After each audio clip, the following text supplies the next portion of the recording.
There are many different scenarios in Apex where your aim can be utilized differently, and if you are a new player, it can sometimes be a bit overwhelming trying to learn how to use each individual weapon for each different scenario. Especially with Apex's high time to kill, aim is definitely very important.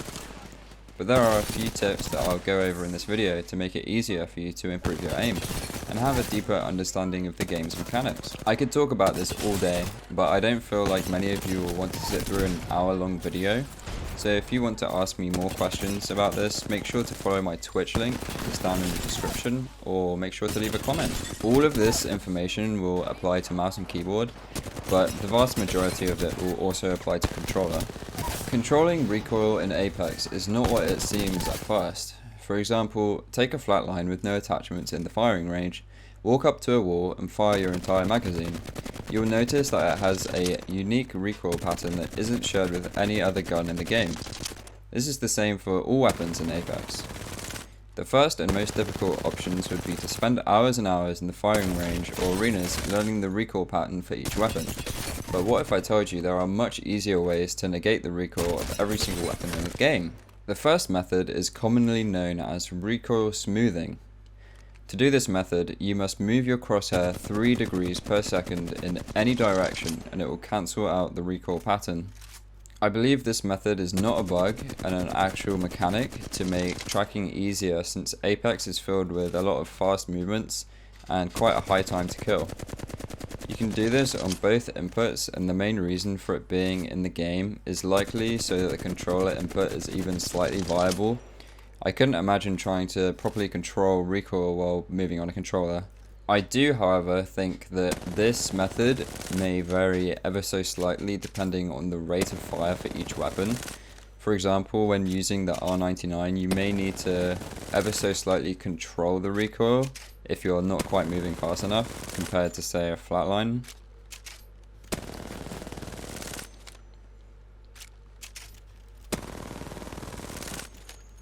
But this method works really well for mid to close range. But what about long range?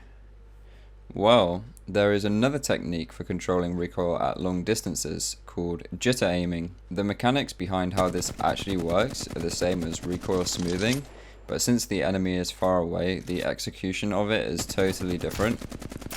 For this method, you will need to shake your mouse right to left over and over very quickly and aim to stay in the same spot. And by using this method, you will technically cancel out the recoil in most cases in long distance. Since these mechanics are actually built into Apex, there is almost no point of not learning them, and the developers have shown no sign of trying to move them. As for movement is key to winning your duels in Apex. And I'm not really referring to a tap strafe, wall bounce, 360 no scope with the Kraber, but simply side to side strafing and even strafing hard right and left can give you a huge benefit. There are two main reasons as to why. The first one being strafing, and especially counter strafing, which is moving in the opposite direction that your enemy is moving, will give you the recoil smoothing effect. Since you are strafing to the left or right, you'll need to move your crosshair in the opposite direction, which again is going to cancel out your recoil, just like the recoil smoothing effect, and make it much easier to keep your crosshair on the target, opposed to if you are just standing still trying to control the recoil. And the other reason is there is nothing easier than shooting someone that is standing still, and you don't want to be that guy. So try your hardest to make your movement unpredictable, and you'll definitely start to last longer in your duels. As for more advanced movement, let me know in the comments if that is a guide that you'd like to see. I haven't mastered it all, but I'd say I have a fairly good grasp on what all of the different movement mechanics are, and I would say I'm pretty good at utilizing most of them. So if that's something you'd like to see, please let me know. As for what sensitivity and peripherals to use, sensitivity among Apex pros is vastly different, and I suggest you try out different sensitivities for yourself too.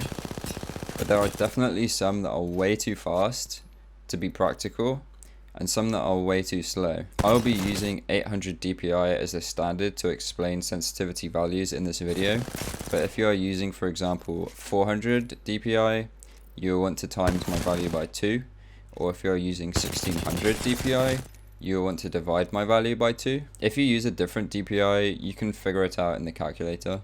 A good starting point to try is using 1.5 in-game sense with 800 DPI.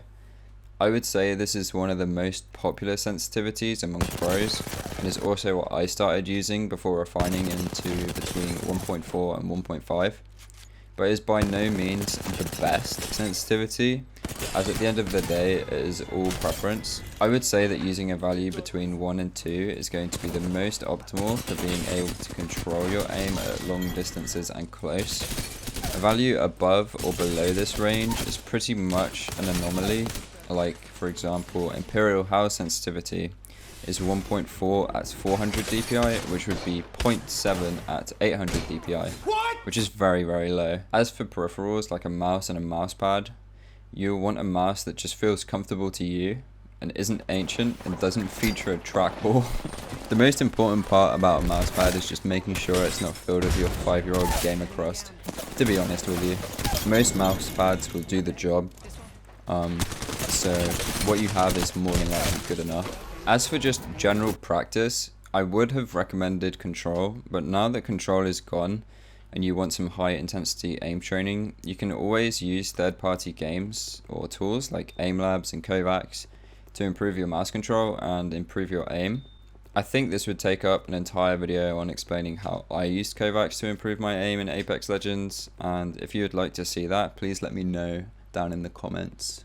I wanted to keep this video pretty basic, but without ignoring how or why all of this information is useful. If I missed anything, or if you have any extra ideas that I should talk about, please let me know.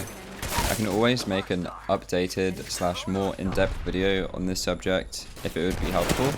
However, if you found this guide helpful, I would really appreciate it if you subscribe to the channel, or just leave a like on the video, which would really help me with the algorithm. And if you made it this far into the video, you're amazing, and I hope you have a great day slaying people in pubs.